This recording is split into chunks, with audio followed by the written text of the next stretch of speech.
Hello everyone, this is UPSC podcast. आज का हमारा नया टॉपिक होगा संविधानेतर एक्स्ट्रा कॉन्स्टिट्यूशनल, जिसे बोलते हैं। मैंने ये शब्द आपको इंट्रोड्यूस क्यों कराने का सोचा, उसका मेन कारण है, अभी मैं आपको दिखाऊंगा कि ये क्वेश्चन ये आया क्यों है, मैंने ये क्यों बताया है, ये एक संकल्पना क्या है। सबसे पहले हम समझ लेते हैं क्या होता है। संविधानेतर मतलब होता है जो संविधान में मूल संविधान में वर्णित ना हो या फिर संविधान में वर्णित ना हो। ठीक है, मतलब समझ में आ गया। जो संविधान के प्रोविजंस या प्रावधानों में नहीं है उसे बोलते हैं संविधानेतर। जो विधि हो, कुछ भी हो, विधि या कुछ भी जो संविधान में वर्णित नहीं है। मतलब जब संविधान में वर्णित नहीं होगा तो क्या होगा, या तो संसदीय विधि में होगा या कार्यपालिका द्वारा निर्मित होगा। संसदीय विधि में होगा मतलब जैसे अभी हाल ही में हमने एक एक्ट बनाया था ना। कौन सा एक्ट बनाया था हमने? जो भी हमने हाल ही में बिल्कुल अभी बनाया है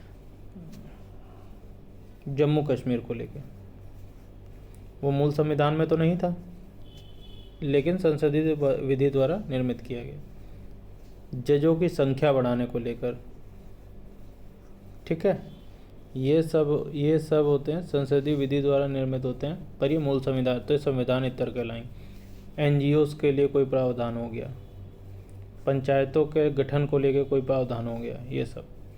कार्यपालिका द्वारा निर्मित कौन कौन से कानून होते हैं? जैसे आज पोल्यूशन के लेके कुछ बना दे कार्यपालिका, दिवाली पर पटाखे वगैरह होते हैं ना, एनजीटी को लेकर बना दे कुछ, जो दिवाली पर पटाखे हैं बैन हो जाएंगे, इससे पोल्यूशन होता है, ये सब कार्यपालिका ही तो बनाती है। इसे बोलते हैं कार्यपालिका द्वारा निर्मित। ओके, तो मैं आई होप आप लोग संविधानेतर का मतलब समझ गए हैं। ये मैंने आपको टॉपिक क्यों पढ़ाया, चलिए आइए मैं लेके चलता हूँ आपके ऊपर। ये ज़रा देखिए क्या लिखा हुआ है। खाप पंचायतें संविधानेतर प्राधिकरणों के तौर पर प्रक्रिया करने, हिंदी देखिए आप, प्रक्रिया करने अक्सर मानव अधिकार उल्लंघनों की कोटि में आने वाले निर्णयों को देने के कारण खबरों में बनी रही है। इस संबंध में स्थिति को ठीक करने के लिए विधानमंडल, कार्यपालिका, न्यायपालिका द्वारा की गई कार्रवाइयों का समालोचनात्मक चर्चा कीजिए। ये सब छोड़िए आप, अभी इसके लिए अभी हम बहुत पढ़ना है। अभी ये संविधानेतर प्राधिकरण वो अलग चीज़ें हैं, एक्स्ट्रा कॉन्स्टिट्यूशनल ये लिखा है ना, इसलिए मैंने आपको पढ़ाया। और क्यों पढ़ाया? क्योंकि प्री यूपीएससी प्री में भी ये टर्म पूछी है, ठीक है, यूपी पीसीएस में भी पूछा है और एमपी पीसीएस में भी पूछा है और बिहार में भी। मतलब इससे हमें क्या पता लगा कि ये टर्म मेंस, प्री सबके लिए इम्पोर्टेंट है, इसलिए मैंने आपको ये समझाया। आई होप आप इसे अपने नोट्स में, जो मैंने बातें बोली समझाने के लिए, उसी फॉर्म में आप नोट्स में अपने ऐड कर लीजिए।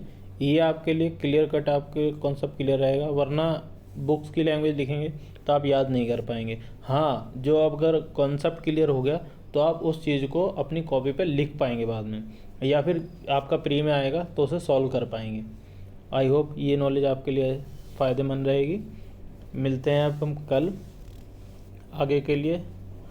ओके, चाहे तो अगर आपकी कोई भी क्वेरी रहती है तो आप कमेंट बॉक्स में ज़रूर बता सकते हैं। Okay, thank you.